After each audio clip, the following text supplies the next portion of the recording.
New Lands, by Charles Hoyfort, Part 2, Chapter 21b. If sometimes does the planet Mars almost graze this Earth, as is not told by the great telescopes, which are only millionaires' memorials, or, at least, which reveal but little more than did the little spyglasses used by Burnham and Williams and Beer and Madler. But if periodically the planet Mars comes very close to this Earth, and if Mars, an island with perhaps no more surface area than has England, but likely enough inhabited, like England.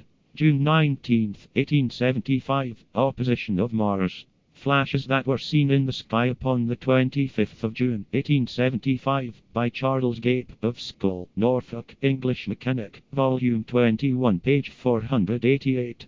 The editor of Simmons, Meteorological Magazine, see Volume 10, page 116, was interested, and sent Mr. Gape some questions, receiving answers that nothing had appeared in the local newspapers upon the subject, and that nothing could be learned of a display of fireworks, at the time.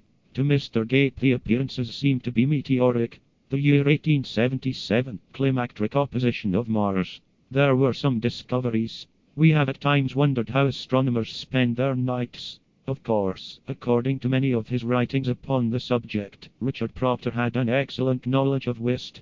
But in the year 1877, two astronomers looked up at the sky, and one of them discovered the moons of Mars, and the other called attention to lines on Mars, and, if for centuries, the moons of Mars could so remain unknown to all inhabitants of this earth except, as it were, Dean Swift, why, it is no wonder that we so respectfully heed some of the Dean's other intuitions, and think that there may be Lilliputians, or Brobdingnagians, and other forms not conventionally supposed to be. As to our own fields of data, I have a striking number of notes upon signal-like appearances upon the moon in the year 1877, but have notes upon only one occurrence that, in our interests, may relate to Mars. The occurrence is like that of July 31st, 1813 and June 19th, 1875. September 5th, 1877, opposition of Mars.